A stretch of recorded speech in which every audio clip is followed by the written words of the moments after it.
नमस्कार to all. आज मैंने जो क्वेश्चन दिया वो क्लास 10 का सैम्पल पेपर का क्वेश्चन है if x is equal to -2 is a root of the equation 3x² + 7x + p is equal to 0 find the value of k so that the roots of the equation x² + k bracket 4x + k - 1 bracket close plus p is equal to 0 or equal. इसके अंदर इसका translation है कि x - 2 दी हुई समीकरण के शून्यक है। अपने को k की वैल्यू पता करनी है जब दूसरी दी हुई इक्वेशन के शून्यक बराबर हो। अब इसका सॉल्यूशन है भी है, ये इक्वेशन दे रखी है। अब इस इक्वेशन के अंदर ये बता रखा है कि यहाँ पे इसका एक रूट दे रखा है x इज इक्वल टू -2, तो ये रूट जो होगा वो इक्वेशन को सेटिस्फाई करेगा। तो here x is equal to -2 is the zero of above equation, so it will satisfy the given equation. ठीक है, तो यहाँ पे x की जगह अपन इस वाली इक्वेशन में x की जगह -2 रखेंगे। तो ये मैंने -2 रख दिया।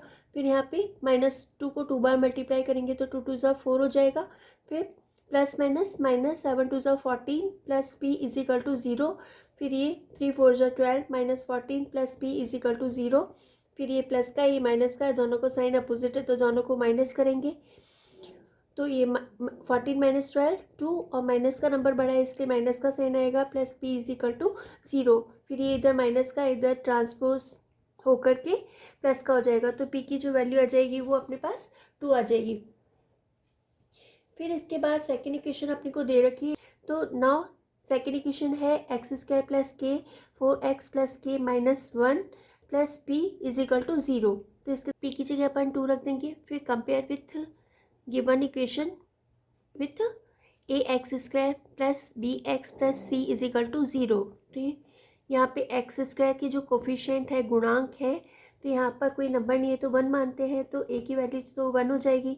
फिर bx का गुणांक जो है वो यहाँ पे x का गुणांक b है और यहाँ पे x का गुणांक जो है वो 4k है, तो b की वैल्यू जो हो जाएगी वो 4k हो जाएगी। और c यहाँ पे अचर पद कांस्टेंट टर्म, तो कांस्टेंट टर्म हो जाएगी k² - k + 2।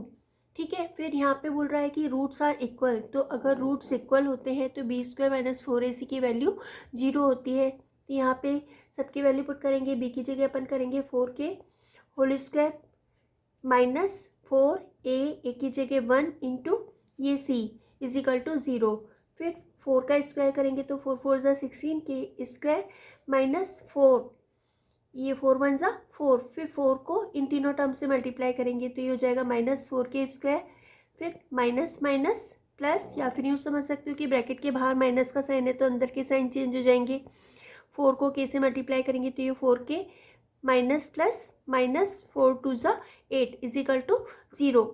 फिर इन दोनों का डिफरेंट साइन है, इसके आगे कोई साइन नहीं है तो इसको प्लस मानते हैं। डिफरेंट साइन हो गया तो दोनों को माइनस करेंगे। 16 - 4 12k² हो गया, ये plus 4k - 8 is equal to 0। फिर ये इन तीनों में से 4 कॉमन आ रहा है तो 4 कॉमन लेंगे तो ये हो जाएगा 3k² + k - 2। 8 को 4 से डिवाइड करेंगे तो ये 2 इज इक्वल टू 0। फिर 4 इधर मल्टीप्लिकेशन में इधर आकर के डिवीज़न में होगा तो 0 को किसी भी नंबर से डिवाइड करो 0 ही रहेगा, ये हो गया। फिर इसके बाद इन दोनों को मल्टीप्लाई करेंगे, 3 और 2 को मल्टीप्लाई करेंगे तो 6। तो अपने को ऐसे दो नंबर सोचने हैं जिनको कि मल्टीप्लाई करने पे 6 आए और प्लस या माइनस करने पे 1 आए।